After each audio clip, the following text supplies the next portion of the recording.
Have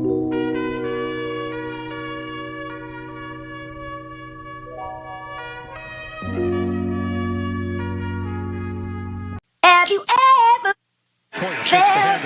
Are you listening? Damn. Roethlisberger throw all the way to the end zone. His second touchdown. Yeah.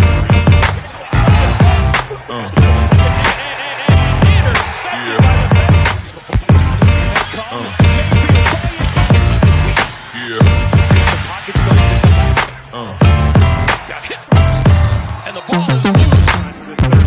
Third and 4.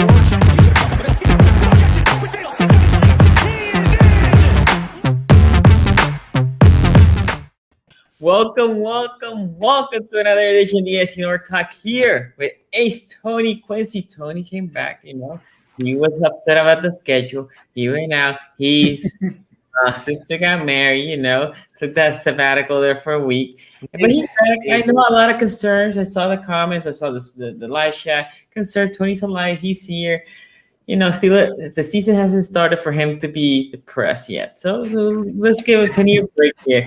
Anyway, shout out to all of you. The season starts well. It's the end of the season that gets me depressed. The beginning is good. It's the ending that I gotta stop watching about mid-season. Then we'll be fine.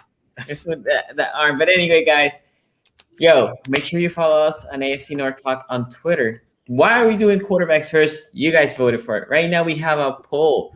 You guys vote. Who do you think is the best quarterback in the division? I'm not gonna lie, I'm surprised right now. Joe Burrow taking it right now. Close with Baker, number 2, Lamar 3, and I don't even know if Big Ben has. Oh yeah, some family members over there voted for Big Ben. Well, I will give Steeler fans credit, because if we were going to give out award for most delusional fan base, the Steelers actually come in fourth, because they, Steeler fans actually did not vote Ben. No one would put Ben 1. However, Bengals fans, congratulations. You may be taking the crown for most delusional fan base right now, because while I'm going to say some nice things about Joe Burrow tonight, I'm going to have him a little lower than first. So I will say this, guys. As long as it's not fourth. Well, we'll get there. So I have this. My hope is to track all our picks. So when we finish with the offense, then we can summarize what we think about our teams offensively. We'll do the same thing with the defense. So again, follow AFC North on Twitter if you want to make sure you're part of the polls that we provide. Okay, let's start. Number 4. We're gonna do this 4, 3, 2, 1 again. Super chats are available. If you want to comment, you want us to highlight your comment, or if you want to call us delusional or have a question, make sure you put that super chat. Let's start with 4th. You know what? Let's for the guy that wasn't here. I want to hear from you, Tony, first. Well, because the rest of you are going to be the same on 4, so I'm good. We'll start different, and then you guys can all tell us how Ben Roethlisberger is the worst quarterback in the division. I will start here. My number 4, is it going to be Ben Roethlisberger? No, it is not. It's going to be Joe Burrow. Joe Burrow's been now. Look, this is not a slight on Joe Burrow. Joe Burrow, we only got to see 4 games out of him last year, which is tough because the set. 10. Sorry, 10. 10. It was like 9.5. Yeah, it was. Well, he played. Didn't he play into the third quarter of that game? He played. I think he played a little bit in the third quarter. So yeah, it's basically 9.5. But yeah. Burrow for me, look, the thing I like about Joe Burrow is the intangibles, right? This is the thing that kind of stuck out right away about Joe Burrow. And I think it's why Bengals fans are so excited, why he won the poll today, right? Bengals fans are all hyped up that they got their franchise guy. Because it's the stuff that's off the field that you kind of you gravitate towards right away, right? You want that kind of alpha mentality from your quarterback, that leadership, right? The idea that, and I forget who said it. There was a guy who said, you want your quarterback to be the guy when a group of guys are going out, they throw the keys to him. He's driving, right? He's the alpha of the group. Burrow is definitely that guy. I mean, when you look at how the team kind of went around him last year, even after he got injured, that's the thing you like about him. And then I like about him on the field is the aggressiveness that he played with. Joe Burrow was the most aggressive quarterback in the AFC North last year. 22% of his throws were into tight windows, meaning a defender was within 1 yard of the receiver. You like that about your quarterback because, I look, Steeler fans will know Mason Rudolph would never throw that pass, especially going back to his, even his second year in the league. So, having, you want a guy, even if Joe Burrow maybe is a little too aggressive, maybe you don't want him throwing 22% of his passes into those tight windows, but you'd rather have a guy who comes to the NFL, who understands the difference between college open and NFL open. I think that's the biggest adjustments that a rookie quarterback has to make is you don't get college open in the NFL, right? Even Jamar Chase, who's coming in, they have a great rapport. He's not going to get college open. He's going to get NFL open. And Joe Burrow seems to understand, or seems to be more willing to put the ball into tight windows. You like that about him. Now, you maybe have to reel it back a little bit because you don't want to be that aggressive. The questions on the field, though, for me, and this goes back to that game he played against Steelers. Boy, the arm strength is a real thing. Now, this is not new. They knew this coming out of college. But when I watched that game, Steelers-Bengals, boy, the arm strength, that was a concern. Now, you don't have to be Josh Allen to be a great quarterback in this league. We've seen quarterbacks come in who have below average arm strength and play well at the next level. But I think, not just arm strength, but those deep throws last year were a big problem. Joe Burrow's passer rating last year on throws beyond 20 yards, 50. Baker Mayfield, 108, and Baker Mayfield, a strong arm quarterback, very accurate, right? He had no problem with that last year. Lamar Jackson, also a strong arm quarterback. He had a passer rating of 85. Ben Roethlisberger, who everyone will tell you his arm is dead, he can't throw, he's got no elbow, 83. Joe Burrow was 50. That is a concern because, and this is why I talk about, the only seeing 9 games from him. The second half of the year is when you start to see teams, okay, I understand your tendencies now, I understand what you like to do, and now I'm going to start game planning against you. We never got to see Joe Burrow really play in those moments. And the last 2 games we saw to Burrow were that Steeler game where he really struggled in that game. And then, that Washington game, well, he played good in the first quarter of that game, second, and then into the third quarter, that was where he kind of struggled. And I'd like to see him in the back half of that schedule as teams start to game plan against him. And especially the idea that he struggles so much down the field, if he could have, how he would have adjusted to that. But we're going to have all of 2020 to see that. And again, I put him 4 here, but as Mike Tomlin would say, I think arrow's pointing up here. There's nothing really you saw about Joe Burrow that makes you worry like, whoa, this guy can't play. Arm strength is an issue, but he'll just have to worry about, he has to be more anticipatory with his throws because he can't, he's not Josh Allen. He can't just fling it in there and be reckless with the football. But he only threw 5 interceptions this year. He wasn't reckless with the football last year. So I will say this. I can see a lot of the stuff that you said there, but you kind of lost me when you mentioned Mason Rudolph there for a moment. I was like, what does Mason Rudolph have to do with Burrow? They're like in some way. Well, hold on. My point was that Mason Rudolph would never make the kind of throws Joe Burrow made. Yeah, right. Yeah. He was giving a compliment to Joe Burrow when he mentioned Mason Rudolph. He was talking about Mason Rudolph is here in headlights. If no one's college open, he's like, oh, where do I go? And that's been the Mason Rudolph experience. Yeah, I got you. So I'll let Ace respond to this. Ace, in no form or fashion is anyone picking a 39-year-old quarterback right now over any of the other quarterbacks in this division. Ben Roethlisberger, when we last saw him, we want to talk about arm strength. That arm was done. That was the last time that we saw him. It was a lot of interceptions. Started with the Bengals game. For me, Ben Roethlisberger is number 4. Now, if we're talking about history and accolades, Ben Roethlisberger is probably number 1, but he's 39 years old, and this is 2021. This is not 2011 anymore.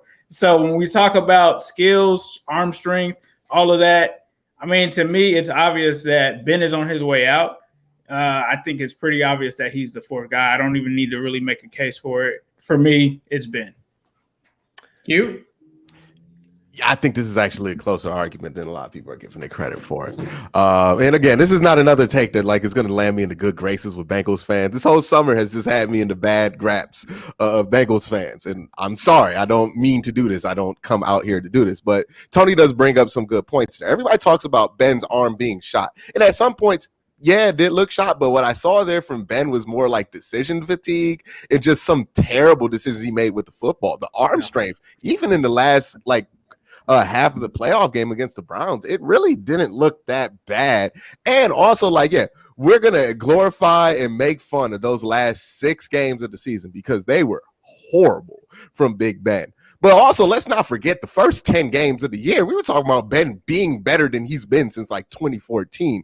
So I don't think it's fair to just not account any of that and just say, oh, well, Ben just fell off a cliff and just got old and bad at the end of it. I think part of what happened last year was that the Steelers offense, as they got more stagnant, as they got less able to run the football and less respect from defenses in running the football, relied on Ben to throw the ball. He threw the ball almost 70 times in that playoff game. And when you're 38 years old, 39 with a bum elbow, it's going to not look great when you're throwing the ball 70 times. But I'm assuming they drafted Najee Harris and did a lot of these things in the offseason so they can avoid Ben throwing the ball more than 50 times a game.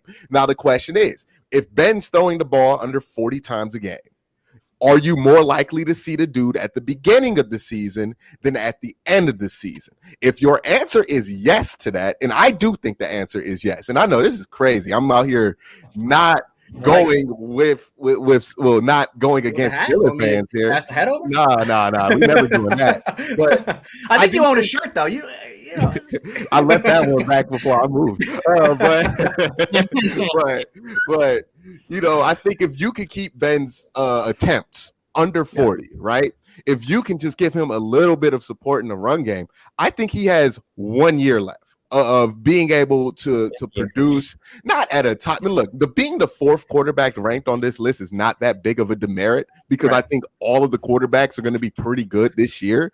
So this is no slight to Joe Burrow. It's just my argument for Ben would be that, and I'll make my argument for Joe, I guess, when I go 3 here, because it's pretty obvious when I go 3 here. So, yeah, my argument for Ben not being 4, because I think that's what everybody would lean on, is that when they put him in the right situations, when defenses respected the Steelers' ability to run the ball, whether they deserved it or not, he was still pretty good, and not just pretty good, like better than he had been in like 3 or 4 years. And I know it's not fun for Bengals fans because like you guys are assuming that Joe Burrow will be better there, but I mean Ben was borderline just as good as like 10 or 15 other quarterbacks in the league at the beginning of the season. When you look at what he was doing early on, I mean the interception numbers early were way low than what he was doing before, and he was a huge part in that 11-0 start. Whether you think it's super legitimate or not, it's still an 11-0 start. So for that alone, like I know it's been trendy to just dunk on Ben, dunk on the Steelers, but I do think there was a lot of good from Ben that you can carry over and you can put them in the right decision in the right spots. I don't think you're going to see the Ben from the end of last year all season unless Najee Harris is a complete bust and that offensive line is much worse than we anticipate. And if that's not the case and you could keep Ben under 40 attempts, I do think you'll get a pretty good veteran, you know, he's not going to be top 10, but, you know, top 15 level quarterback. And right now, I think Joe Burrow, like, he's only played 9 games. Like, I've heard a lot of you know, what do you call it when it's not really tangible, intangible things about him. But on the field, you know, the argument isn't really as strong for Joe Burrow as some people make the emotional argument for it. The arm strength does concern me. Also, you know, how is Joe Burrow going to play if that offensive line isn't great? Like, is that going to affect him post-knee injury, right? Is some of his pocket instincts and some of his aggressiveness, is that going to go away because of that knee injury? And because I just don't think they've done a great job in fixing that offensive line. Are those going to be things that affect some of the things you loved about a young Joe Burrow? Because I've seen it firsthand that a bad offensive line, you know, Baker Mayfield was incredibly aggressive his rookie year. And then he got super regressive in his second year because the line wasn't good. These are things that can set a young quarterback back. And I don't think he's in the best position. I think that he has a steeper mountain to climb up back from that injury than people are assuming. And I think once he's back up there, I think probably in year 3 or 4, we're going to be talking about Joe Burrow in the argument for number 2 or number 1 or, you know, in the top tier quarterback. But I think right now this year, if you look at how the dominoes are set up, I know everybody's excited about all the wide receivers they have, but the wide receivers weren't a problem last year. You know, I just don't think this is going to be set up for the year that Joe Burrow is going to be like head and shoulders above Ben Roethlisberger if that run game in Pittsburgh can produce. Okay, so you have Burrow 4th. Burrow 4, yeah. Okay, so let me make my argument. For me, actually, this was very close too. As Keith was saying before the show, I didn't know where to rank these two. So I went back and I checked per game. What was their stats per game? It's funny because completion, look at these numbers. Completion, Big Ben completed 26.6. Burrow, 26.4. Attempts, Big Ben attempted 40.5. Burrow, 40.4. Almost identical. Now, Burrow throws a little bit more in yardage, 268 per game versus Big Ben, 253. Big Ben threw more touchdowns per game, 2.2 versus Burrow 1.3, and the interceptions 0.7 versus 0.5 per game.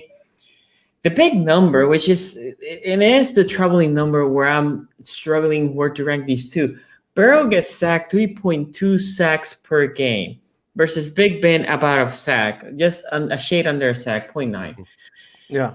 And I'm like, okay, I'm watching Burrow against Baltimore and the other AFC North team. That O-line was terrible. Burrow also tried to hold sometimes the ball too much. Rookie mistake that happens. Young guy. Happens to the rookies. Dude, I was struggling because I think what Quincy said is something that I was looking. I was like, damn. Yeah, Big Ben looked like absolutely garbage at the end of the season. But at the beginning of the season, now I never said that Big Ben was an MVP. For people that was saying, oh, Big Ben, I thought he was playing well. I never thought he was playing MVP well. No, someone else on this podcast did make that comment, though, and I'll talk about it a little later. Me? So you said it after the Eagles game. Yeah. I know fans were making it. I wasn't even remembering that somebody here made it, but I know fans were saying that. But for me, this was very close, very close. Burrow coming up of an injury. To be honest, for me, it was almost like a toss-up. You're gonna make it a tie. You can't do it. We don't allow 39-year-old quarterback. We don't allow ties. You can make a choice. So this is a toss-up. This Ace. It's a toss-up. It shouldn't matter that much because so you would get we talking about 2021 Roethlisberger over Joe Burrow. That is insanity. That is delusional. Who's taking the quarterback for the future now? Joe Burrow will be the pick. Yeah, of course. If you're picking a quarterback, period, for 1 year, right now. Yes, I'm picking Joe Burrow over Ben Roethlisberger. That's 39 years old. Okay, that lost to Ryan Finley. I got you. The thing with Joe Burrow is, can he take some of that tendencies away, right? With a better O-line. Look, I was debating this. For me, it was super hard, and essentially, my decision basically came down to Burrow fourth now. But at the end of the year, I think Burrow will be third or second. Joe Burrow has all of these issues. From the show. This is the was greatest on pace moment to of my throw life. for 4,000 yards, but he's the fourth worst quarterback in the division with Zach Taylor and no offensive line. Yeah, he's the worst quarterback in the division. So two things. And all right, bet. Well, like did the Steelers have a great offense? I mean, like it's not like he broke records or anything. It's not like he was on a historic pace as a rookie quarterback. Let's not act like Ben Roethlisberger had a great supporting cast compared to Joe Burrow. Ended up my decision. Oh, let's only talk. I think Burrow definitely can overtake Big Ben. I want to see him in the first couple weeks. I'm just saying, I need to see him in the first couple weeks coming out of a knee injury with that O-line. Right, and his tendency, I need to see him early in the year. For me, if he's staying tall and doing his thing, I think he's easily a number 3. It's just right now I have some concerns. Him coming with that injury, that O-line, it is better. I mean, I think the Steelers O-line is actually worse than the Bengals, but we'll rank them when it comes at this moment. But right now. Yeah. And it pains me to say it, Ace. It pains me to say I have to rank just a shade. It's like a 0.01 difference. And like week 1, I can rank Burrow over Big Ben like that. But right now, coming out of an injury and some of the tendencies that is normal for a rookie. I love everything that normal for a rookie. There's nothing normal about Joe Burrow as a rookie. The bad tendencies. I'm saying the bad tendencies to be on pace to throw for 4,000 yards. That's a very bad tendency. Yeah, but because he was throwing the ball so much.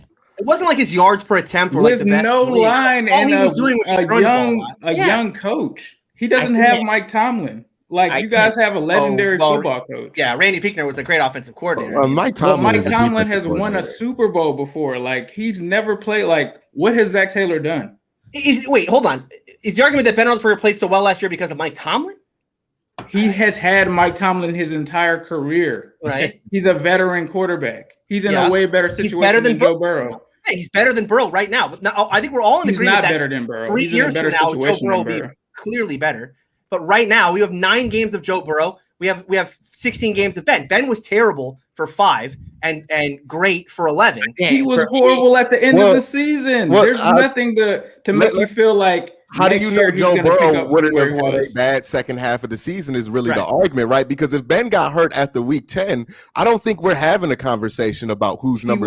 Joe was ascending at the time that he got hurt. He wasn't having a bad season. Okay, but I'm yes, saying he was. Hold on, wait. 200 yards against the Washington football team in the first half. What I'm saying is, if Ben got hurt at week 10 when he was still ascending and looking very good, he had like 3 interceptions at that time.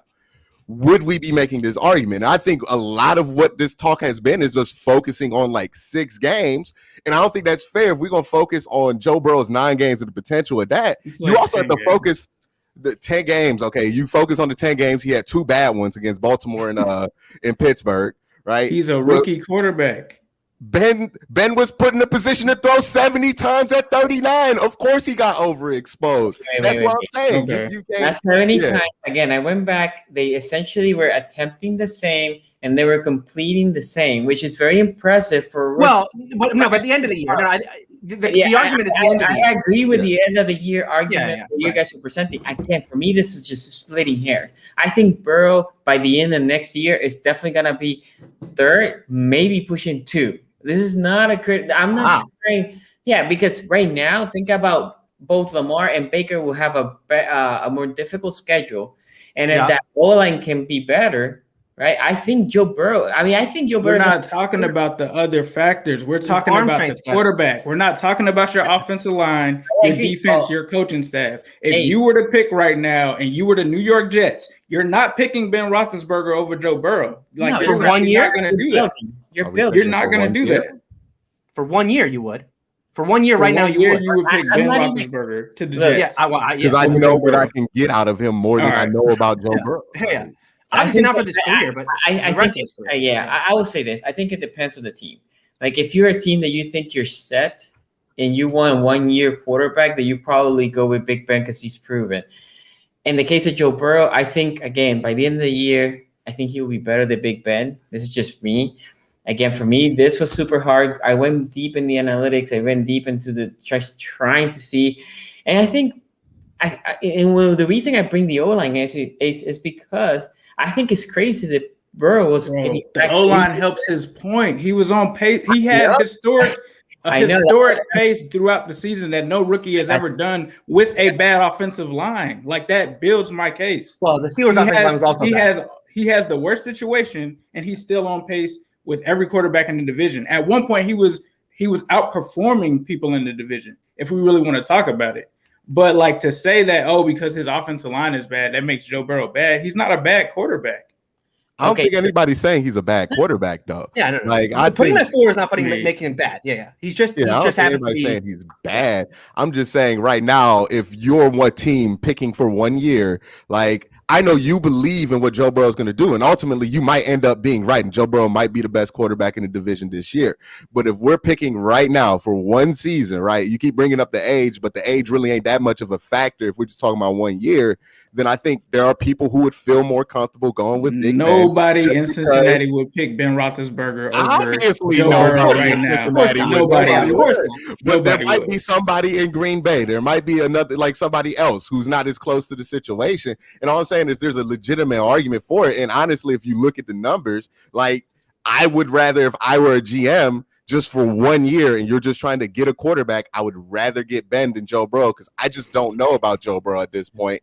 But, you know, it's a more risky proposition than Ben is. You know what you're going to get out of Ben if you can keep him in a certain situation. And what that was last year when you kept him in that situation was pretty good quarterback play. Even the numbers at the end of it, like 3,800 yards, 33 touchdowns, 10 interceptions. That doesn't sound like a quarterback who's washed. Like, it's pretty much the same numbers as Tom Brady, I think. Like, it's not really, it's similar numbers to that. So it's not necessarily like Ben was so awful all season last year. If that were the case, or if it were more than like 4 or 5 games at the end of the year, then okay, I would see the argument. But it really just seemed like they just overused him, and it's pretty obvious why they overused him. It's because they had nobody to run. I mean, they had Benny Snell out there. He was 63 of 63 in running backs with run football grades. The running grade, football focus. Literally all their offensive linemen, when it comes to run blocking, were at the bottom of the league, like below some dudes who are backups in the NFL. Like, that run game was so awful that the burden got pushed on Ben, and I think that's really what caused his downfall at the end of the year. The only thing I will say this Ace, and with this we have to go to our sponsor, is, to be honest, by week 1 or 2, I can change to Burrow. I just need to see him after that injury to see how is he holding.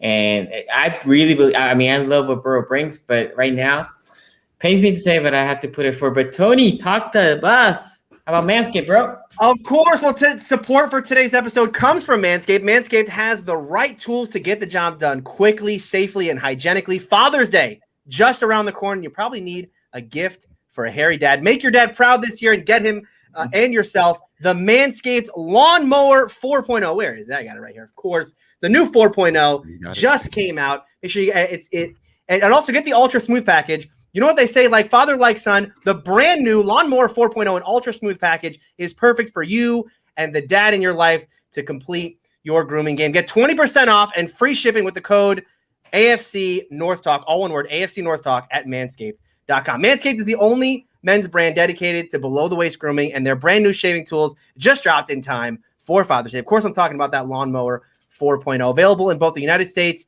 and Canada. Got 7,000 RPM trimmer featuring skin-safe technology to keep your balls in check and has helped reduce manscaping accidents all around the world. A new multifunction on-off switch can engage a travel lock created for jet setters. And the Lawnmower 4.0 gives you the ability to turn that 4000K LED spotlight on and off, which is needed for a more precise shave. All right, well, I want to talk to you guys about this Ultra Smooth package. So it's a 3-step kit to help keep your family jewels protected. Step 1, the Crop Exfoliator. Infused with ingredients that can soothe, clear, and keep the skin on and around your groin feeling refreshed, reducing the risk of ingrown hairs by your delicates. Step 2, the Crop Gel. See where you're shaving with our unique clear shaving gel just for the groin. And then step 3, it's time to shave. The Crop Shaver was designed for shaving the groin area with confidence. 3 precision blades include extra wide lubricating strips with a pivoting head for the ultimate groin grooming experience. All 3 of these vegan, cruelty-free, and sulfate-free products are included, so you know your manhood is in good hands. Stop imagining your dad has it all covered, because he probably doesn't, and get 20% off and free shipping with the code AFC North Talk at manscaped.com. Again, 20% off, free shipping with the code AFC North Talk at manscaped.com. Thank you to Manscaped for sponsoring, guys. So everything is in the description below. Let's talk about here. Rex Fortune says, Ace, with the way the draft fell, would you rather have gotten Selwell and Randall Moore or Chase and Carman? I'm worried Burrow may get David Card. I think for me, I would rather have Chase and Carman. I don't think they're going to have an issue with that. Okay. That is fair. So I'm actually going to throw it to Ace in case he wants to have one last word, and then give us your number 3. I mean, for me, number 3 is actually, believe it or not, Baker Mayfield. And this is why. Okay. We talk about the situations and this and that. I'm not looking at it from the situation, because Baker Mayfield has the best situation in the division. He's got a great coach in Kevin Stefanski. He's got a great defense, Myles Garrett. He's got an elite offensive line. And when you look at that, he does look great. He played great, right? But when he doesn't have an elite coach and he doesn't have an elite line, you get what you saw in Baker Mayfield from 2019, which is similar to what the Bengals went through with Andy Dalton. He's a guy that's inconsistent. He's situational. It depends on his situation. If you have a good coach, he has a good plan, you have weapons around him, he has an offensive line, yeah, he's going to be a good quarterback. But if he doesn't have that, if you were to take him and put him on the Jets, or you were to take him and put him on the Jaguars, they would not be a good team. So for me, Baker Mayfield, for me, is the number 3 quarterback. Okay, so let me take the super chat, and then I'll let Quincy go. Jamil Johnson, shout out to you. Thank you for the donation. Y'all are tripping. Joe threw for almost 4K yards with a wash AJ. All of that. No arm strength, still 4,000 yards, but he's 4th. He is better than Big Ben, who has been regressing the last several He's years. only been on the field for all kind of records. How's he regret? All right. Wait, hold on. Can you put that super chat back up? Yeah. I get what he's trying to say. I think he's trying to say he was on pace to throw for 4,000 yards. Yeah. He threw for 2688. Yeah. Not almost 4. He was on pace. But his last couple games, he was under 300 yards. He also had the records where he threw for 300 yards in 5 games. That was an NFL record. No rookie really ever did that. Yeah, speaking of But, NFL okay. records, by the way, we completely glossed over it in your description of Baker Mayfield that he did break an NFL rookie record in his rookie season with Greg Williams as the head coach. Not necessarily the great situations that Baker Mayfield has thrived in that people like to paint out. Also, we talk about supporting cast with Baker He did Mayfield. have Freddie Kitchens as his OC. Yeah, Freddie Kitchens is the OC because we know how great of a coaching situation that is. I think the thing that's more of a parallel is, if you give Baker Mayfield a competent NFL coach, he will be a very good quarterback. But you have to give quarterbacks competent NFL coaching. But nonetheless, number 3 here is going to be Ben Roethlisberger, obviously. Yeah, I think there's a ceiling to what Ben's going to be able to do this season. I also think that he's going to be a little bit better than people anticipate. Again, I go back to what he was that first half of the season. I think there's a way to extract that for 16 games if you play it right. That defense is still good in Pittsburgh. I think you can get some things out of Ben, and I think there's still a lot in Ben. The question is going to be about Ben, honestly, this year, right? Is he going to revert to, I want to throw the ball 50, 60 times? Because let's be honest about it. Part of him throwing the ball that many times because he wanted to, and it didn't benefit him. Or is he going to take a lesser role and kind of step back a little bit? If he does that, I think he will be fine this year. The Steelers could probably win 10 games. They might make the playoffs. They might not. But, I think he can go off into the sunset well enough without it being the disaster that the end of last season was. I hope he learned that lesson, that he's not the Ben of old that could go for 70 attempts. Now that's something that Joe Burrow is going to have to do in Cincinnati, or is going to be doing in Cincinnati, where he has like a crap ton of attempts, but he's young. He can do that. Ben, not in a situation where he can do that. But I do think if you limit his attempts, and I'm not saying like under 20 or 30, but I'm saying like if you keep him under 40, I think he will be pretty good in what he was for most of last year. If we want to talk about on pace, if we just chop off the season at 11-0 or 10-0 or wherever you want to, Ben was on pace to do some pretty ridiculous stuff last year, stuff he hadn't done in his entire career. So I think it's fair to say that, look, there were unfavorable situations for Ben that did not allow him to play in the best light. And you could say the same for Joe Burrow. I get the argument there, but what Ben was doing last year was really, really good. Like, I think we can't erase what happened and how they got to 11-0 because he was really carrying that offense early. And I think you're going to see more of that, especially if Najee Harris can pan out and be a running threat. And if you can just get better than 34 in run blocking in the NFL, the Pittsburgh Steelers, if you can have your backup running back be better than 63 of 63, I think you can have a real chance to get a memorable season out of Ben this year. Not something that's going to be crazy, no Ben VP or anything like that, but I think you're going to get a really good, solid season out of him. And again, like, I want to stress this because sometimes when you hear 4 or 3 or something that is not one in a conversation, people go to, oh my God, you're saying my guy is going to be terrible. All of these quarterbacks are probably, in my opinion, going to be within the top 15 in the league. So, being 4, it means you're a franchise quarterback, or at least playing like one, at least somebody who can hold it down. So that's where I have Ben at. Okay, Tony. Yeah, I'm listen, I'm over here just like, I'm shell shocked you guys all didn't put Ben at 4. So I don't even I mean, Ben's my 3 as well. I'm not going to make the argument that Ben is 2. And I thought this was where everyone was going to go nuts, but I guess not. I thought so for Ben last year, right? I mean, it's a tale of 2 seasons. You take the first half of the year, the first 11 games, really, and you have a Ben Roethlisberger that was at the time, and there was no argument at the time. I mean, I was wearing a chef's hat, everyone was feeling good.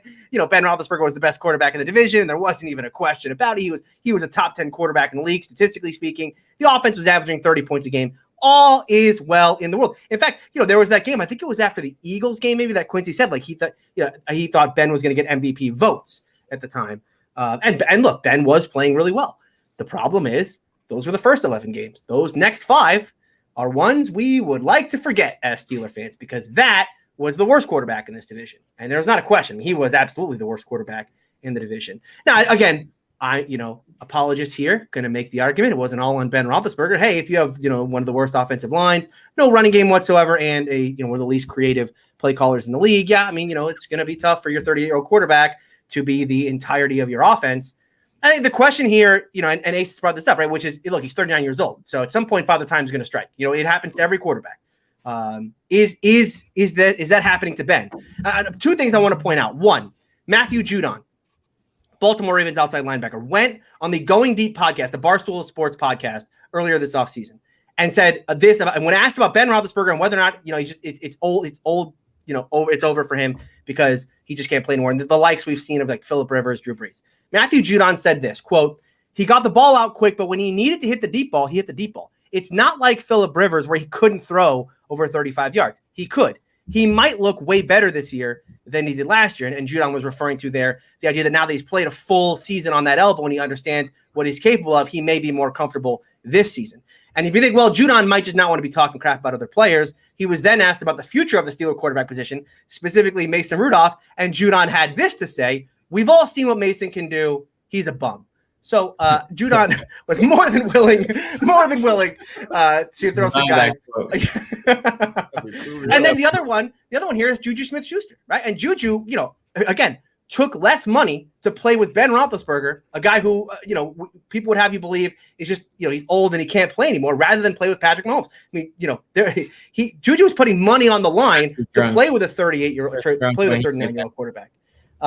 So I think, again, we have multiple NFL guys and Juju played with Ben all of last season. He was there, during that run where Ben was playing terribly. So if he legitimately thought, hey, this is just a thing where this guy can't play anymore, well, you better go play with Mahomes if you want to make your money in 2022. I think, one of the interesting things for me here about this season is that the Steelers are going to make the same case that the Browns made last year, which is the way to fix our quarterback is to fix everything around him. You change the offense, change the offensive coordinator, change the offensive line, change the offensive line coach, change the entire scheme, and try to make that work. Because remember, the Steelers had no running game, terrible offense, and terrible offensive line, I should say, and the least modern offense, right? The least play action in the league. So the big question for me is not about Father Time. It's about whether or not Ben actually buys in. Because it's one thing for Matt Canada to come in and say, hey, you're going to run more play action. You're going to run more bootleg stuff, right? You're going to run more half field type stuff. It's another thing for Ben Roethlisberger to say, cool, let's do it, right? And I think that's where this is either going to work or it's not going to work. So I'll say this. I have Ben at 3. I think by the end of the season, Ben is either going to be much higher on this list or he's going to be much lower. I think this is either going to be a spectacular success with Matt Canada and Ben Roethlisberger together, or it is going to be a spectacular failure. But I can't see it being kind of a middling thing where Ben is, just okay throughout the year. I think he's either going to really thrive in this offense because of the ease of which Matt Canada is going to give him throws, or he's going to hate it and he's going to do the pout thing, and he's going to end up being the 4th best quarterback and just an out bad quarterback in 2021. Okay, so we have a couple super chats here. Colt, shout out to you for the donation. Baker did more in 2018 with less than Joe Burrow last year. Joe Burrow arguably had the best wide receiver core in the division, especially with OBJ going out. And then we have another one here. Just for context, there in 2018, Baker was throwing to Brashard Perriman, Jarvis Landry, who's good. Obviously, Jarvis is good. And I think Derek Willis was on the team at that point, who is I had a whole bunch of first-round picks. On what part? Are we going to act like the Browns didn't have a whole bunch of first- and second-round picks? Where? From moving back all of the time? Nick Chubb and all of those 2018? Yeah, Nick Chubb was there, but who else? All right. So y'all don't always trade back and get a whole bunch of picks. That doesn't happen. What does the picks have to do with anything? Because you have talent of top tier picks, you should have more talent on your team. We're talking about 2018. What's the talent you're talking about? Nick Chubb. Nick Chubb, was he okay? Nick Chubb just happens to be a top 5 running back. You got David and Njoku. You guys had like multiple first round picks. You should have talent on your team. But I'm talking about who was there on the field in 2018 on the offense. I'm just saying it wasn't bums. It wasn't bums. Jarvis Landry. We don't have Myles Garrett. That's all I can say. We don't have Myles Garrett and Denzel Baker Mayfield. Is he running? Denzel Ward and Nick Chubb. Those are those are Pro Bowl, All Pro caliber players that you have from multiple picks. I understand this, but he's not throwing the ball to Nick Chubb. I mean, he's not throwing the ball to Denzel. Jarvis Landry is good though. We already said that. It's not like Tyler Boyd. You told me Tyler Boyd is just as good or better than Jarvis Landry at the beginning of last year. You were up to that. Remember? So when the Browns were rebuilding and doing all of that stuff with that GM that y'all had, he didn't give y'all good players. You didn't have Kareem Hunt. You didn't get a whole bunch of team. No, not that team. That was the next year. I think the 2018 team still was kind of. I mean, they had Antonio Callaway. I don't know how you guys feel about Antonio Callaway. Yeah, he was a big part of that team.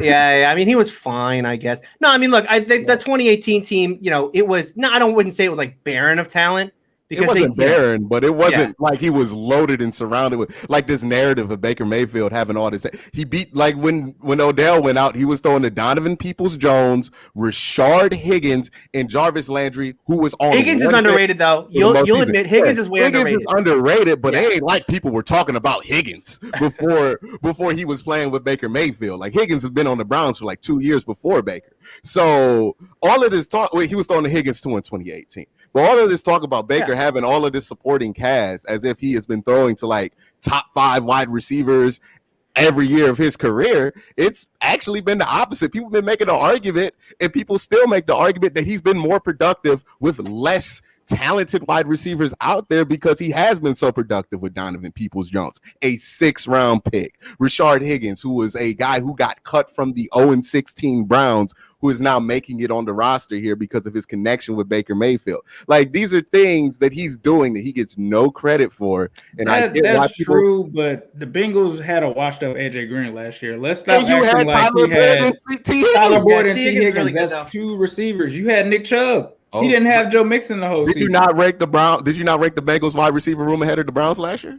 I did. That was before we saw John Ross was going to get benched, and before we saw that AJ Green wasn't AJ Green before Odell tore his ACL. So but all I'm saying is, if you're going to point it to the wide receivers, don't make it seem like we had 5 wide receivers. I'm not making it seem like anything, but I am saying like you're acting like Baker has had a better wide receiver situation than Joe Burrow. When I didn't say wide receiver, my friend. I said he has had a better situation because the Browns, and I'm not just talking about offensively, I'm talking about defensively. When you have top 5 picks like Myles Garrett and all of that, like to have 1st round and 2nd round picks and multiple of them, like that's a better situation, bro. You can build a better team with that. That's all I'm saying. I'm not saying that he had a better wide receiver core than Joe Burrow. I'm just saying when you can pick David Njoku and like 3 guys in the 1st round versus someone that's only getting to pick 1 person in the 1st round, that's not the same situation. But is David Njoku playing like a 1st rounder? Like I get you're saying like, oh, they have all this. He's better than anybody on the Bengals, and he's the 3rd tight end on your bench. Y'all could have got somebody better than David Njoku in the 2nd round. Like that's not. We do not have a better tight end than David Njoku. David Njoku is not that good. Like he's gotten 400 yards his peak year in the NFL. Like he hasn't been that great. He's not a consistent catcher of the football.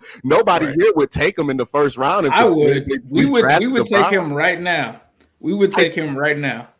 In the 1st round? Not in the 1st round. In the 1st round, no. But on our team, yes, we would take him right now. Even with the talk, like, they got Myles Garrett, they got Denzel Ward, but let's not forget, this is one of the worst coverage defenses in football last year. They were awful against the run up the middle, only good against the run in 1 or 2 ways. Like, this was not a good defense last year. Like, I know that hasn't been forgotten already. Like, I know people Bengals defense is way worse. I didn't forget. Bro. Chad Henne is my favorite player. Way worse than the Browns defense. Chad Henne was making the ball in this defense. Like, it was not good last year. Myles Garrett was out for like 5 or 6 games. Like, Chad Henne's actually my number 2 on this list. The Ravens ran for like an NFL record on our defense. We got the worst defense. Lamar Jackson consistently runs all over the Browns. What do you know? Sonny, but does he set records though? Like they set a record. This argument's going to keep going until like week 9. They don't like the Battle of Ohio is not until like week 9. This argument is going to continue going on for the next. Vegas fans won't have this. Well, we had Terrell Austin. Like we've had some historically bad defenses. Like we were giving up 500 yards a game for a year. Tony, Terrell Austin was horrible. Tony. Yeah. Tony, let me ask you a question. Who was covering Chase Young? Not Chase Young. What's his name? I forget. The wide receiver you guys got. Chase Claypool? Yeah, who was guarding Chase Claypool in both of the Browns-Steelers games at the end of the year? I don't even remember what his name is. Exactly. Undrafted practice squad. Robert Jackson was our number 1 corner at the end of the season because Denzel Ward never stays healthy. Like, I get what you're saying. That Baker has had more fortune by being. We have the same issue. It's like looking into a mirror. Our corners were horrible. We did not have. We did not have William Jackson III. We did not have Trey Waynes. Like we had practice squad corners too, bro. Y'all, there was literally a game. I forget which team it was in the division that we played. It might have been the Browns or the Steelers. They literally just went 5 wide because we didn't have any corners, like the whole game. Okay. Anyway, reeling this back to the quarterback discussion. Wait. So reeling this back, actually, You just said it was the same situation. So tell me how Baker's situation was that drastically different than Joe Burrow's. In his rookie year or now? No, are we in 2018 or are you talking about last year with the you brought up squad? 2018, you brought up 2019. I'm saying I didn't bring up 2018. The patron of the show brought up 2018. I brought up 2018 because you said Baker only had the one good year with Kevin Stefanski. So I'm saying technically his rookie year was good too. It was decent anyway. Yeah, I never said Baker still would have led the league in interceptions if he played 16 games. Still gonna hold you to that. Sure. We'll see where we'll see where Ben's at the end of the year. But all I'm saying is that I forget where I even started. Let's just move on. Okay, so we had 2 super chats. And guys, I want in the chat, just give us your 4th and 3rd. Just your 4th and 3rd for now. And the super It'd be Baker and Ben, because there's a lot of Bengals fans in chat right now, and they are not happy. Yeah. No, hey, shout out to the Bengals fan. They're showing up here. Burrow, Baltimore or Cleveland is a Super Bowl winner. What? Easily. What? Like, bro, he was about to throw 4,000 yards with a team that picked in the top 5. Okay, Are you serious? I gotta stop you. If you put Justin Herbert on the Pittsburgh Steelers or the Cleveland Browns, there are better teams. Now the Ravens, I'm not in there with the Ravens because Lamar is a great quarterback. The quarterback wins not matter. That's one of my top quarterbacks. You can put Lamar Jackson on any team and they're going to be good. But if you were to tell me that you wouldn't take Justin Herbert, you would not take Justin Herbert and think that he would. I would take Justin Herbert right now over Joe Burrow. I would take Justin Herbert over Joe Burrow. You wouldn't take him on the Steelers. Who would I take? Justin Herbert over Ben Roethlisberger right now? Yes. I would take Justin Herbert. No, he's a rookie. I wouldn't take him over Ben for 1 year. So 1 year for the rest of his career. 1 year, I don't care. Yes, 1 year. Well, not 1 year. Ben for 1 year. Ben for 1 year. Ben for 1 year. Herbert for the rest of his career. I don't know about that. Hold on, just putting up numbers, right? I mean, 4,000 yards doesn't mean anything, right? Anyone can put up 4,000 yards. You know who put up 4,000 yards? Let me read you a stat line here real quick, okay? Put up 4,000 yards. 4,400 yards, 35 touchdowns, 18 interceptions, okay? You know who put that stat line up? Blake Bortles in his second year where the team went 5-11. All he did was pad his stats at the end of games, okay? Interceptions. Yeah, I mean, listen, you can pad your stats with big numbers. If you don't win football games, it doesn't matter, right? Joe Burrow played well last year, and there were points where we all said, hey, this kid has it. But we're acting like Joe Burrow and then 4,000 yards he's going to put up is like Dan Marino level, like this kid's like the second coming. Look, he was very good, and he's ascending as a quarterback. And I think we can all agree that Joe Burrow is likely to be the best quarterback the Bengals have had since probably Boomer Esiason, okay? But right now, he's not that guy yet. I mean, to say that you could put this kid on the Browns and that they're going to win a Super Bowl, I mean, we're going too far. Yeah. For me, again, it's just I need to see how he starts the year because of the injury, right? So I can, like I said, by week 2, I can have him over Big Ben. It's just right now. Anyway, Gavin, I'm gonna botch your last name, bro.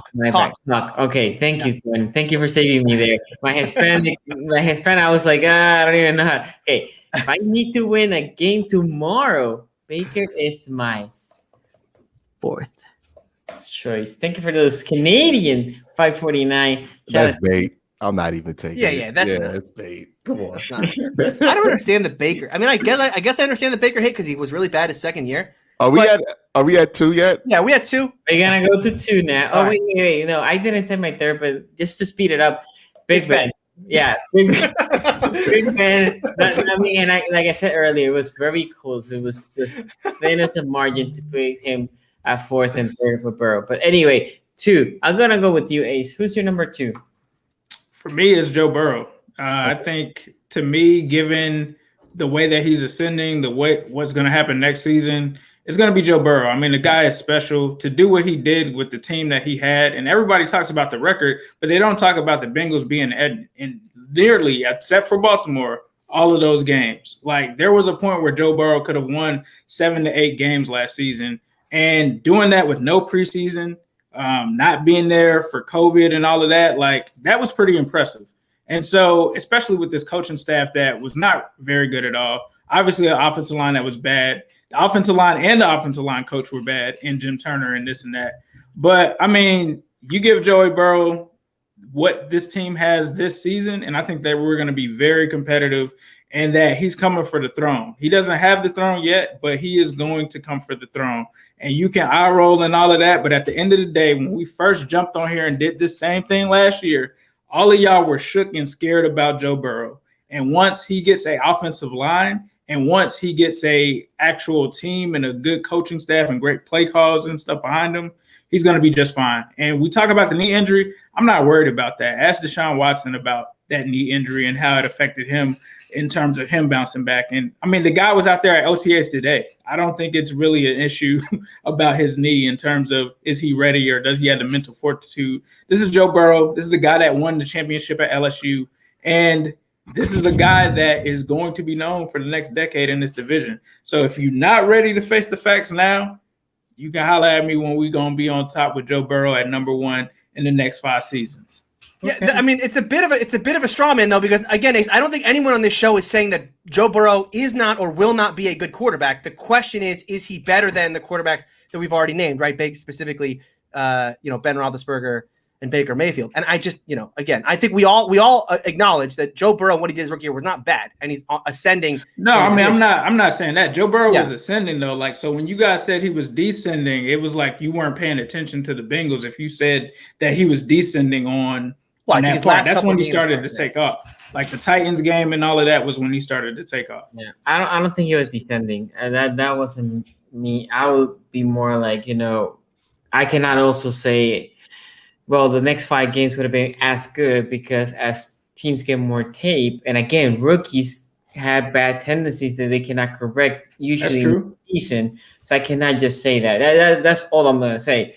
I don't want to keep getting into the Burrow debate here because I do love the guy. I think he will be a good quarterback. Anyway, Tony, who is your number 2? I'm just happy it's not a Ben debate. Whew. All right, number 2, Baker versus Lamar. Baker. It's going to be Baker. It's going to be Baker Mayfield. I do think we need to talk about the night and day difference between 2019 Baker Mayfield and 2020 Baker Mayfield. Because, a lot of people talk about Josh Allen. Josh Allen was, night and day between 2019. It's incredible what he was able to do year over year. Okay, that's true. And what Josh Allen did was pretty much unprecedented. And what Baker Mayfield did wasn't necessarily unprecedented, but it was still really impressive to see a guy go from 59% completion percentage in 2019 up, it got that number up over 60 to 63, 4% touchdown rate up to 5%, a 4% interception rate in 2019. I mean, people forget Baker Mayfield was very bad at diagnosing defenses and was throwing an insane number of interceptions, both his rookie year and his second year. That number went from 4% of interceptions thrown to 1.6. And when you get the number below 2, that's a very good number. That's where you start to see guys like Brady and Mahomes and Rodgers. That's where you want to be as a top quarterback in this league. He also has adjusted net yards, which take into account sacks, interceptions, touchdowns, yards. He's adjusted net yards on average. He went from 6.17 all the way up to 6.96. And when you get above 7, that's when we start talking about you as a top 10 quarterback. That's where Baker Mayfield is right now. I mean, I don't know if he is top 10, probably right on the borderline. I think Quincy and I did a podcast a couple weeks back or a couple months back. We talked about him as being kind of a borderline top 10 guy right now. The other stat that we should talk about here for Baker and the improvement he had year over year. Completion percentage over expectation. So this is something that NFL Next Gen Stats does where they put the chips in the players and they can now show based on where the quarterback is and the closest defender to that quarterback and then where the receiver is on the field and the closest defender to the receiver, what is the likelihood that that ball is going to be completed? And then we can kind of see that over time and derive what your completion percentage over time should be. Baker Mayfield in 2019 had a completion percentage over expectation of -3%, meaning that he was 3% less accurate than he should have been. In 2020, he improved that number to 2.8, essentially a 6% increase in completion percentage over expectation. He was phenomenal last year. I mean, I don't think Baker Mayfield gets enough credit. And look, people will say, okay, it's all Kevin Stefanski. Okay, yeah, good. It was all Kevin Stefanski. Kevin Stefanski did a very similar thing with Kirk Cousins. His CPOE went from 2.6 to 4. Right, his touchdown percentage went from 5 to 6. His interception percentage went down. His adjusted net yards went from 6.4 to up over 7. Right, yes. And PFF says, I don't know if you guys saw they did their annual report. Baker Mayfield was the most protected quarterback in the league. They said, and this is a quote from PFF, Mayfield was the most protected quarterback in the league in terms of how many non-play action, non-RPO, non-screen, non-rollout dropbacks he had to make last year. My question is this, right? Why is that a bad thing? Why do we judge quarterbacks and go, well, it's all the system he plays in? Yes, the coach that is in Cleveland has designed a system that is the best for we are getting the best and are going to continue likely to get the best out of Baker Mayfield that we can get. Do we say about Ryan Tannehill? Oh, well, Ryan Tannehill's not a really good quarterback. It's just, this system he plays in. Ryan Tannehill's been the best quarterback in the league one of the best quarterbacks in the league for 3 years now. What? One of the best for 3 years now, right? And isn't this just modern football, right? The idea that we run more RPO stuff, we run more play action, we run more motion, right? We get defense on there. That's what modern football is all about. Does Patrick Mahomes, does he not benefit from being an Andy Reid and Eric Bieniemy's offense, right? I mean, are we going to sit here and say that it's all him? That's all that happens? No. Baker Mayfield also, by PFF's own grading, was the second highest quarterback in the league last year. So in the second half of the league of the year last year. So I thought Baker Mayfield, especially in that second half, was phenomenal. And yes, Kevin Stefanski made him so much better. But you know what? Baker Mayfield is an incredibly accurate thrower, and he's an incredibly accurate deep ball thrower. And when Stefanski gave him less full field reads and said, hey, stop trying to read this defense and maybe make half field reads or do more rollouts or more bootlegs or more play action stuff, and got Baker Mayfield more in his comfort zone, the guy played great at the end of last year. And there's no, even as a Steeler fan, there's no denying that. So for me, Baker Mayfield is 2. And I don't buy into the stuff of like, well, he's a system quarterback, whatever. Yeah, the system really accentuates his strengths. Yeah, so before I go to Q here, 2 super chat from Mr. Culture says, if Joe had not gotten hurt week 11, he probably could have been rookie of the year, offensive rookie of the year, and maybe broken the rookie TD record before Justin. Maybe, probably. You know, these are the things we have to say with Joe Burrow. This is my issue with putting him above Ben. It's all maybe. It's all he should have. Probably projecting. It's not anything solid. He almost won. So I like when Bengals fans injuries don't happen in the NFL now. I know the injuries. So we're acting like injuries don't happen in the NFL now. I can't go off of y'all account on what Joe Burrow would have been through. Bro, he was on pace. NFL, like if you looked on Twitter, he was on to look pace that hard. To break a bunch they of would records say early in he the was season. on pace to break the TDs and the passing yard records as a quarterback. Like that's do slumps not happen though, Ace? So if Andrew Luck gets hurt, he's just not good anymore. We don't know about Andrew Luck. Go and say that Andrew Luck would have been an MVP. We don't know about Andrew Luck. He said rookie of the year. He didn't say MVP. I never said MVP either. If Andrew Luck got hurt in this first year, we wouldn't know about Andrew Luck because we wouldn't know about Andrew Luck. You got to play at some point. Like, damn, let's let him play and get to 16 games. Deshaun Watson got hurt. I didn't see anybody saying, oh, is Deshaun Watson still good? Were we doing this podcast with Deshaun Watson rookie year? Like, I don't know why. Like, I'm just saying it's the same thing, bro. It's the same thing. And until Deshaun Watson proved it the next 2 years after that, that's where everybody was like, Deshaun Watson's top 5. Now you can't talk people out of that position. So, yeah, all Joe Burrow has to do is come back and put a whole 16 games together. But right now, all it is, the argument for Joe Burrow is, man, he probably would have. He was on pace to do. He could have done these things. It ain't nothing that he's done. At least with Ben, you can point to almost 4,000 yards, 33 touchdowns, 10 interceptions, and what he did in the first 11 games of the season. Were we not celebrating Ben Roethlisberger's demise on this show? I'm in the twilight zone right now because all of a sudden Big Ben is back now. I could have swore we were laughing about them having to pay him. Yeah, we were excited about it in the moment, but when we look at it and we do a post-mortem of the situation, can we not do a post-mortem of the situation and maybe think about what situation? That's the last we saw Ben. He looked bad. He didn't look like weeks 1 through 10. That's what's delusional. Yeah, but are we? Yeah, but I mean, are you just going to discount what happened when 1 through 10 doesn't count? That's cool. Only the last half of the year counts. It looked like the end of the Big Ben era to me. That's what it looked like to me. Of course, because you're a Bengals fan. You want it to be the end. No, right? bro. Like nobody looked at that. Like you guys were talking about Mason Rudolph at points at the end of the season last year. Yes, he was. Come on now. So there's a couple. Let me say this, and with this, we need to move to the next super chat. Because I think everybody's making valid points. All right, I'll stop interrupting the show because I've been doing No. Hey, it's not you. It's the fans. It's here. The super chats want this. This is what y'all do. You poke the bear here. Their derail game has been on point tonight. Derail Revis in the chat. It's been great. But I will say this. We can say the same thing for both, right? We can say, well, Big Ben looked horrible in the last 6 games or whatever it was. And we can say, yeah, and the last thing we saw from Joe Burrow was he was out on a stretcher being carted off the field, right? We can play that game. I think at this point, I will say for me, season starts, Joe Burrow looks great. And I can just say, okay, he right now is the 3rd best quarterback in this division. But right now, I need just to see it. I need to see it, and he needs to prove it, right? And the Bengals franchise needs to put him in a better situation as well. So let's keep going here with the super chat. Jamal. By the way, Joe Burrow's 9 games are enough to prove to everybody that he's going to be like the second best quarterback in the AFC. 10 game. My bad, one more game. But what Baker did through 16 games, oh no, he can't go by that. He's had a good coach. But let me read off Jamal's super chat here. He said, did Baker not throw for 4 touchdown halves last season, break the rookie touchdown record, one of 3 quarterbacks to throw for 3,500 yards, 20 touchdowns last season, and first 3 seasons. I don't know what the end of that is. Top rated. He was top rated since week 7. Yeah. He had a really good. second half of last season. It was phenomenal. You know what I mean? But I'm gonna talk about why Baker Mayfield's number 2 here. Oh yeah, Hatfield reads isn't a trait of a top tier QB. Says Sis. That's just ignorant.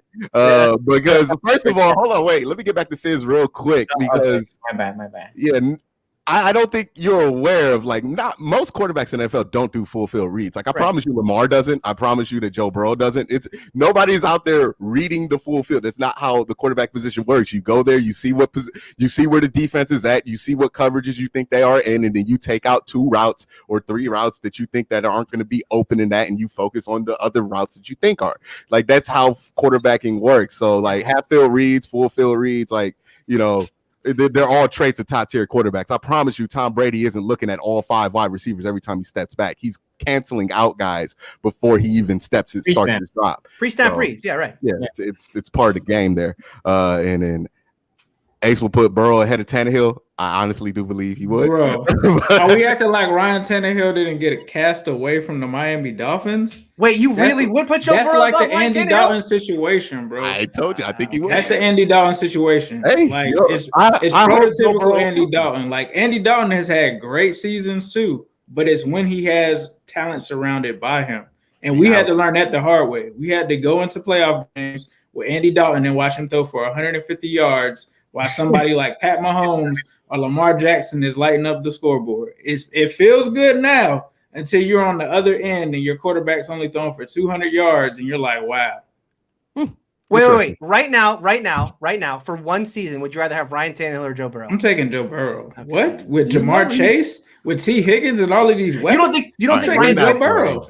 Ryan Tannehill's a great quarterback, but is he elite? No. He's not an elite quarterback. You want to go by PFF metrics, you can take that. No one's going to say that he's an elite quarterback, though.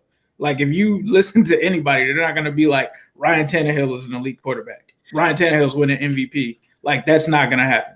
Well, I mean, it was a conversation last year. Let me. I said it last year. Y'all thought I was crazy. I was like, Ryan Tannehill for MVP. We had a whole thing on this. I remember. Nah. I remember. Here, let's roll to. I think we had 2 more super chat. Miss Shit says, I just sent the video off track, didn't I? I love it. Baker 1, Joe 2, Lamar 3, Big Ben 4. Okay. Joe 2? Okay. Yeah. Anton Hall says, Ace, keep speaking facts. They're getting tight. And I think that was the last one, right? I think that's it. Yeah, I think that's it. Right. Okay, go ahead. We go 2. All right. So Baker is at 2. Look, I get why Baker gets as much scrutiny as he does. And part of it is visual, right? When you look at Baker Mayfield, there is nothing that jumps out on you that makes you think, oh my God, this dude's going to be incredible, right? He's 6 foot. He's 225 or 205. He's a chubby, short guy from NFL standard. And you go around and you look at guys like Lamar Jackson, who it's obvious. You don't have to watch a lot of tape to figure out what Lamar does that's special. You look at a Josh Allen, it's obvious. Patrick Mahomes, it's obvious. These things are readily obvious and easy to notify, to see and point out. With Baker, it's not as obvious, right? He's not somebody who's gonna jump off the page with you with some kind of athletic trait. Even though he has probably the 3rd strongest arm in football right now, it's not something that he's in a play style where you get to see a ton of that every week like you do with Patrick Mahomes. Even though, he's very accurate, there are some spurts where he's not, right? He has those midfield misses, and that's what's keeping him back from being, a surefire top 10 to top 5 guy. And I've been consistent on this with Baker Mayfield. I think he's a fringe 10 guy. I think he's somebody who this year maybe he can improve to get to 7 or 8. I don't know if he gets to top 5 where he's in the MVP conversation. I don't know if that's his ceiling yet. but I do think he's a good enough quarterback to win a Super Bowl with. I think he's good enough to do a lot of things with and win a ton of games with. We talk about what Baker Mayfield does well. He does well with accuracy. He does well in 3rd and long situations. He does well with mobile. He's more mobile than a lot of people assume, right? You wouldn't expect that Baker Mayfield and Patrick Mahomes have the same 40 time, but they do. And, he didn't run a lot his first 2 years, but he ran more this year. He was more effective with running the ball. You could talk about the difference that the team has, the record has been just from when he got there versus when he wasn't there in Cleveland. And it's a significant difference. So that shows that he has some type of improvement. Even if you go back to before he even started the game, the Browns didn't win a game in like a year and a half before Baker Mayfield won them that game against the New York Jets. He has done a good amount in just 3 years to get him to that point. And then what he did this year, especially at the end of this year, when his back was against the wall, when he didn't have his weapons, no Odell, Jarvis was still recovering from that hip injury. He really didn't get going until like week 10 or 11. He had his back up against the wall and he played his best football in his career. Threw less interceptions, was more efficient with the ball. I mean, if you want to look at a masterpiece type game, I know that the Bengals don't have a good defense, but what Baker did against that Bengals defense was not something that a lot of other people were replicating. I mean, 22 straight completions in a game winner to end it. That's not stuff that I've ever seen or heard of a guy like Andy Dalton doing, even though he gets compared to an Andy Dalton all the time. He's done these things. He's not Andy Dalton. He's not. Yeah. He's better than Andy Dalton. I'm not going to say he's Andy Dalton. He's done things that would make you think that he's a top 10 quarterback. He does need to improve. He does need to get better in certain areas. I really am interested to see if that touchdown to interception ratio can stay where it is, because that's what's going to keep him in this conversation of a top 10 quarterback. But everything that we saw from him last year and saw when he's in that play action kind of zone run offense is that's the offense that fits him and accentuates his strengths. And when you put him in a situation to where you accentuate his strengths, he's a top 10 quarterback. And, right now, confidently, there's only one other guy in the division that you can say surefire is also going to be a top 10 quarterback. And obviously that's going to be the guy we're all putting at number 1. Yeah. I'll say this. I have Baker number 2. And it was funny because remember last year we were talking and we were saying, he's coming from a bad year. Will they pick up the 50-year option and all that talk? Well, Baker did put all of that conversation and he did great, right? And not only that, I think the Browns did a solid to Baker. They surrounded him with the talent that he needed. But having the talent is just half of the equation. Baker went and executed. Baker took the talent and elevated and made that team better. Wait, nobody talked about the Browns this year as a pushover. There was no team, meaning Kansas City, Baltimore, any of the top teams never saw the Browns as like, okay, this is a W. No, this is a game that we had to battle, we had to win. And that was because of Baker. That defense was not backing Baker up. Baker and that offense was doing their thing. Baker took advantage to the good position and the good play calling. But even when OBJ went out, which I said, look, Baker for some reason tends to play better, it looks like, without Odell Beckham Jr. But he went, and I think Q brings a good point. The receiver talent at that moment, just in pure talent, went down, right? No OBJ, but he still maintained T. Higgins, good repertoire. Jonathan People-Jones, I remember scouting him, I was like, this kid looks like another Michigan wide receiver. They ain't going to be much in the NFL. Well, Baker squeezed every good play that Donovan People-Jones was going to do, and he got it with him. So Baker obviously knew how to use his talent. He knew how to put this offense in good position. And I was impressed with Baker because I didn't know if Baker was year 1 Baker, year 2 Baker. No, Baker's here, and I agree with Q. I think he is a top 10 quarterback in this league. He does everything that this team needs from him. And he takes advantage of everything that this team has set up for them. I think what Tony said is correct as well. We deem players like, oh, this QB is a system quarterback. Well, yeah, 90% of players, probably 100%, but let me go with 90. They're great. They are also part of a good system. there are like you can talk about Tom Brady, Patrick Mahomes. You can see players go from good system and play great, and then go to a bad system. And if they're great players, they're not trash, but they're not as good, right? Right. So obviously, you have to be in a good system for that player. And not Big Ben, and Baker obviously took advantage. I thought he was great last year, and for me, he's my number 2. Okay, so number 1, and by the way, before that, shout out to David. I'm assuming you wanted to donate for us, so we appreciate that. If there's a question that you had, please tag us. You don't have to super chat, but just tag the AFC North when you put it there, and we'll take care of that. So I just want to hear the accolades for Lamar right now. Hey, Now flowers. All shows with chaos. Here we go. So one There thing we we go. all agree on. Lamar's so great. Lamar Jackson is number 1. This is the type of guy that just raises the level of the Baltimore Ravens. They don't have to have an elite wide receiver core or any of that. You can put Lamar Jackson on the field, and he's the most dynamic player in the NFL. When you talk about throwing, when you talk about also being able to run, he just brings the total package.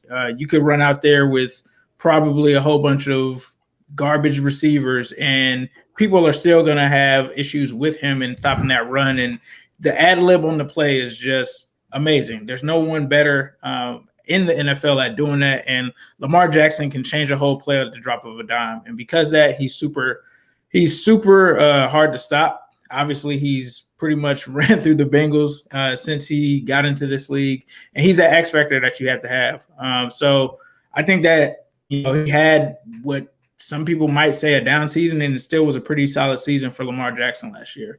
And so I think it's pretty obvious that he's number 1. Ace, I'm sorry, Tony. Yeah, I mean, look, me and Quincy have been critical of Lamar, and I maybe I've been more critical than Quincy, but for me, it's like, look, I hold the reason why I'm so critical of Lamar at times. I hold him to a different standard, right? I mean, this is why I got the Tony the Hater nickname when I hosted Locked On Steelers, because when Ben was in his prime and he was considered to be a top 5 quarterback, and he had the year where he threw 16 interceptions, it's unacceptable, right? If you want to be a top 5 quarterback, you can't do that stuff. And so, same with Lamar, right? The way that he played in that game against the Steelers this year, right? I mean, if you want to be a top 5 guy and you're playing against your division rival at home, you can't turn the ball over 4 times in that game. It's just unacceptable. But even the game against Buffalo, right? I mean, Lamar Jackson's, the interception at the end of that game, the pick 6 on the goal line, like that stuff. Again, Lamar Jackson's too good for that stuff. That he needs to get that part of his game out of his system. But he's the only quarterback in this division that has the case to be a top 5 guy.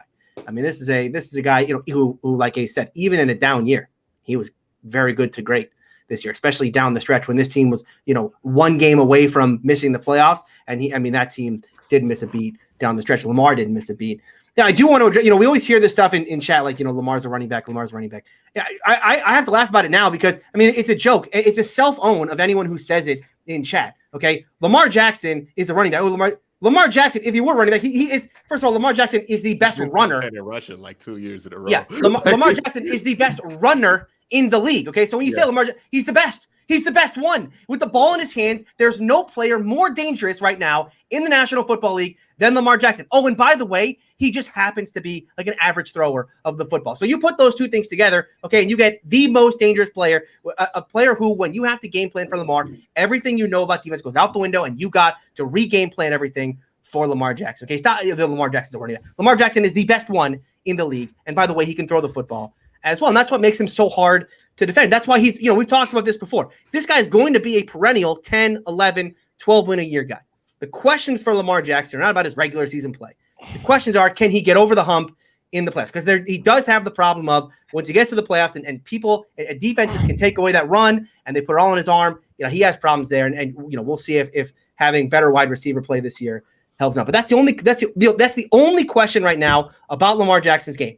Can this guy get it done in the biggest moments, especially in the postseason? Otherwise, there aren't a whole lot of questions about him because, he's an average thrower, but he gets away with it because he's, by the way, the best runner of the football in the National Football League.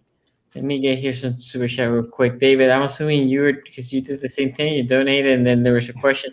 Don't forget, Baker was a walk-on twice, and the only walk-on. That's not really accurate about Joe Burrow. Heisman and broke the record and did not spend his career on LSU. Burrow transferred. Yeah. Joe Burrow was on Ohio State though Ohio for 4 State, years, and then he transferred over. Yeah. Like we're not going to disparage his college career. Joe Burrow's college career was fantastic. He put up some decent numbers in college, I think. Yeah, I think his numbers were okay. He had like a season worth of stats in the last 4 games in the playoffs. Like it was incredible. He threw seven touchdowns in the semifinals. Is that good? Yeah, he threw like 20 something, like the championship game, the semifinal, and then the SEC one. It was just crazy. But Electric Tyrant, shout out to you. Thank you for the donation. I'm late, but what's Sunny take on Julio? Julio can stay in Atlanta. He can go somewhere else. Julio is being cost a first-round pick and a lot of money. I heard a second. Someone Yeah, said people are saying not a first because he's too old and the contract is He too should big. not be a first round. Second, maybe. I'm good with the time we have. I want to see my young guys play. So yeah, I'll pass on. Oh my goodness! Wait, Sonny, this is not happening. This is a crazier take. Hold on, this might actually be a crazier take than Joe Burrow is better than Ryan Tannehill. You're passing on Julio. The reason why is the thing with Julio is not only the first or second round pick, right? It's just it might cost them maybe not signing Mark Andrews unless they're basically saying we're gonna bring Julio next year, we're gonna cut him, right? If that is the case, then we can have a different discussion. But if you bring Julio, that salary for the next couple of years, and you're going to invest a first or second on him, then you have Mark Andrews contracts and Lamar Jackson contract. And I know we have another one, and right now his name is escaping me. But we have some contracts, and then the cap getting thinner, just adding Julio Jones. I will be concerned, right? Because of injury history and all that, and then the cap hit and the draft pick, that for me is concerning. I think that how this team currently is assembled, that the wide receiving offense that we have or the talent that we have, and how this team is still going to be, in my opinion, a more run heavy, then I think we should be good with the receiver we had. Now, if Julio Jones was here for fourth, right? And then essentially you have to pay him, but in the case he doesn't work out, you can cut him. It's just a fourth round pick and you cut your losses and you go away. Then I'll be good. But right now, I like the makeup of the wide receivers. I leave for 1 week and this podcast has lost its mind.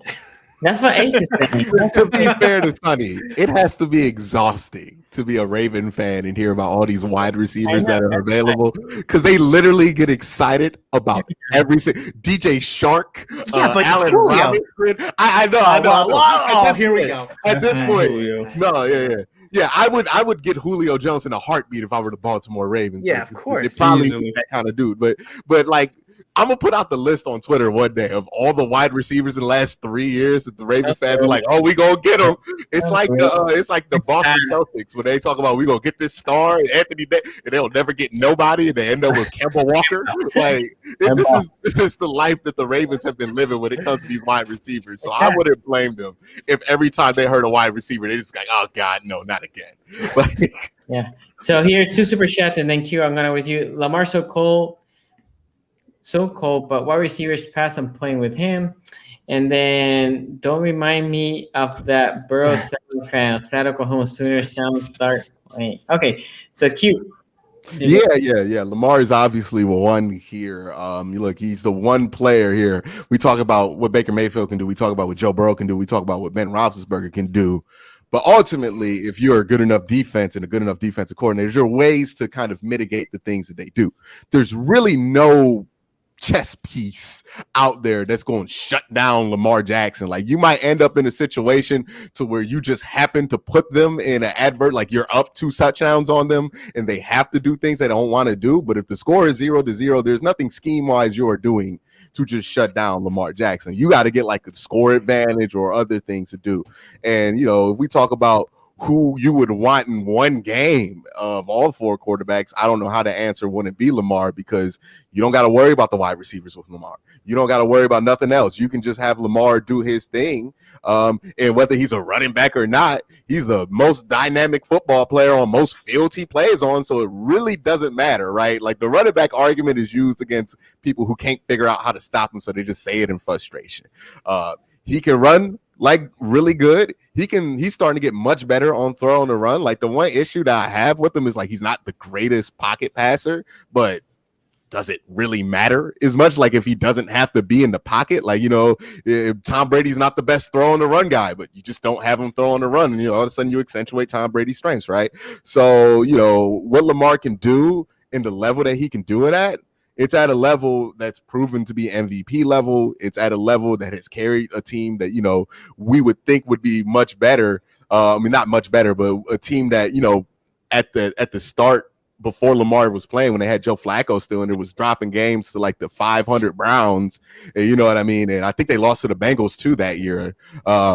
And then he gets on there, and then their win-loss record is like incredible. He has like a college player's win-loss record. I think he's only lost like 6 or 7 games or something like that. Mm-hmm. So yeah, Lamar Jackson, I mean, like, he's incredible. He's a very good quarterback. It's insane that he went 32. He's literally changing the league right now on how people view the quarterback position. He is somebody who is on track to do amazing things. He is the best quarterback in this division, and it would take a mammoth effort by anybody in this division. I'm talking, you would probably have to put up Patrick Mahomes' numbers to really approach Lamar Jackson as the best quarterback in the division. So here's that to the Raven fans who swear to God, I hate Lamar Jackson. All right. There you go. Clip it, repeat it. Here you go. Just savor this moment. Yeah. I'm with Quincy, by the way. This is the last time I'll say something good about Lamar all year. Okay, so let me say this, because I do, as much as it's exhausting to get all the wide receiver questions, which I love from my Ravens fan, by the way, shout out to all of you, but it's exhausting seeing all the running back comments for Lamar Jackson. And that obviously not from you guys, but you know, you get the fans and all that. I'm going to just give you these stats here. So Lamar threw about 40 yards less per game on the passing side than Baker. On the passing TD side, Lamar averaged 0.1 more touchdown passing, so essentially the same. Interceptions, Lamar averaged 0.1 more interceptions, essentially the same. Then Baker. We consider Baker a good passing QB, right? We just talk about it here. And that's all. I mean, I'm not bringing the rushing side, just on the passing side. Lamar is very accurate on the TD interception ratio. Lamar has to work on his passing game a little bit more. I agree with that. I'm not here to say Lamar Jackson is a finished product on the passing game, but he's so lethal on the running game that it's so hard. Look, Lamar Jackson right now, and we'll continue talking about the divisions and rank each position, but last year, arguably, we started with the worst receiving corp in the division, and I think we finished with the worst receiving corp in the division. O-line wise, our O-line was decimated last year, and we had 3/5 of that O-line's not here this year. But not only is not here this year, it's players that nobody will want. Nobody will want Skura. The right guard position is currently benched, and then also the right tackle, DJ Fluker and Tyreek Phillips with the right tackle for the Ravens last year. And still, with that battle line, no receivers, great tight end, he still was making plays. He was still carrying this team on offense. Lamar Jackson, you put any other quarterback on this offense, and they will have a hard time. So Lamar Jackson is basically Baltimore's offense. I think the team has done better and surrounding him with more weapon on the passing side, also on the O-line, trying to revamp that O-line. And obviously, the Ravens do have good running backs behind Lamar Jackson. They're really good to rushing the ball. But Lamar Jackson, it's spectacular. I mean, Lamar Jackson, right now, when you say to D coordinators, who are the toughest quarterbacks to match up, they're probably saying Patrick Mahomes, because he's just phenomenal on the passing the ball. But even with Patrick Mahomes, Lamar Jackson brings another element. How are you going to stop him, right? If Lamar Jackson had better weapons on the outside, then you even have a bigger threat. But yeah, it's just, how do you stop Lamar? I always ask that question when we play a team, like, how is the defense going to stop Lamar Jackson? Very few teams had the personnel to stop Lamar Jackson. And Lamar Jackson is phenomenal. I think he is a clear number one in this division. I think he's the top 10, top 5 quarterback on this league. But as we all said, I think this division has 4 good quarterbacks, 3 quarterbacks that are going to be great in my opinion, 3 quarterbacks are going to be great in the next 10 years, and one that is going to retire this year. So You hope. What if he? Listen. What if? No, I don't hope he retires. To be honest, I don't hope he retires. Oh, you want to keep seeing 12-4 every year? Well, what is it this year? Like 13-4, whatever the hell. I hate the 17. 12-5. We'll go 13-4. We'll go 13-4. So this is the rankings that we have here. Lamar 1, Baker with 2.25 is the average. Number 2, Big Ben narrowly edging Joe Burrow for the 3rd spot, and Joe Burrow 4th. Guys, make sure you follow us on Twitter as we keep polling. The poll for the best QB in the division is still open. It will be open until tomorrow, I think. But before we close out, Ace, where they can find you, man? You guys can find me at New Stripe City on YouTube and on Twitter. Cute. Find me on youtube.com/Quincy Carey. You can also find me on Twitter at Quincy. You also find me in the mentions of a lot of Bengals fans who are going to tell me that I know nothing about football for the next 6 months. And look, when Joe Burrow comes out there, it throws for 400 yards in the opening game. Oh, y'all going to be down my throat. But oh, yeah. It's all the cost of doing business, ain't it? Yeah. The part of this that's going to be the worst is that like mid-season, Burrow's they're going to be like 6-2, and people you remember when you said Burrow was trash? Remember you guys said Burrow? No, none of us said. Watch now that we've done this. Watch Joe Burrow win the MVP this year. No, right, and we're going to get told that we said he was trash. That happens. Oh, I know. Where they can find you? We'll give Ace the whole show. Yeah, right. Ace North Talk. That's what this is. You can follow me on Twitter at Steeler Country. You can find me on my YouTube channel, Steeler Country with Tony Serrano. You can also find me on Tuesdays, Locked On Steelers. I do a weekly hit with Chris Carter, who hosts Locked On Steelers. And I'm very excited that today's show was not all about Ben Roethlisberger being ranked 4th. I got to tell you guys how I cannot express how shocked I am that neither Quincy or Sonny put Ben Roethlisberger at 4. It feels like if the Steelers are 0-16 this year, whatever, 0-17 this year, this is the greatest moment. So, I mean, I don't know that this moment can be topped no matter what. Even if the Steelers go 17-0, no. I don't know if this can be topped this moment. Okay, I need to be. Look, Tony, part of the reason I put Joe Burrow at 4 was that poll that went out earlier. I was like, I need to knock them expectations down a little bit. The fact that Burrow won that poll was hilarious to me, and I love some of the comments, and they're like, "Bro, he almost beat the Browns twice." Like, I hope Joe Burrow almost wins a lot of games in his career. I hope Joe Burrow keeps almost winning games for his whole career. That's what I hope. If he almost wins a lot of games, I'm gonna be a big fan of Joe Burrow. Man, okay, so you can follow me at CG Sport everywhere. Also, if you're watching this replay, we do appreciate everybody that's tuned in and watches the replay. Make sure you put your rankings down there in the comment section. Put the rankings and get a like. Can't believe that we are in the 400s watching and we were so low on the likes or in the dislike, because I know some Bengals fans enjoy their feelings. Bengals fan, we love you. Next week, wide receiver talk. So it's gonna be another good one. Bengals are gonna be 4th. No, there's a clear number 4th in there. Shout out to all of you guys. The Browns watching. No. Tony, hold on, wait. It's the same argument with Joe Burrow. All your wide receivers are shoulda, coulda. If they can't catch, it would be great. Comeback player of the year, James Washington. I mean, comeback player of the year, James Washington, by the way, is the 4th best wide receiver on the Steelers. They might. I mean, they transcend the division. This might be the best wide receiver core in the league. He's like, yo, we got James Washington coming off the bench. Of course, that's what James Washington. If you guys want to rank the division of wide receivers, I'll just go ahead and rank the league. Or the Steelers transcend the division when it comes to wide receivers. We can talk about league or AFC, whatever you guys want. Best wide receiver group of all time, maybe. Okay. You can rank it that way if you want. Did they lead the league in drops last year? Was that them? This you? Two players. I mean, are we counting tight ends? Are we doing wide receivers and tight ends, or just wide receivers? Because if we're just doing wide receivers, I'm good. Wait. Did Deontay Johnson lead individuals with drops? It's only one guy. That's one guy. That's only one guy. You got plenty more guys. And Eric Ebron out there. You got the Ebron's a tight end. Hold on. You see how this show is? We are so intense that even when we're trying to get out, we still. Next week it's gonna be lit. Bring the super chat because you saw how you derailed this channel, and we love it for it. Take care.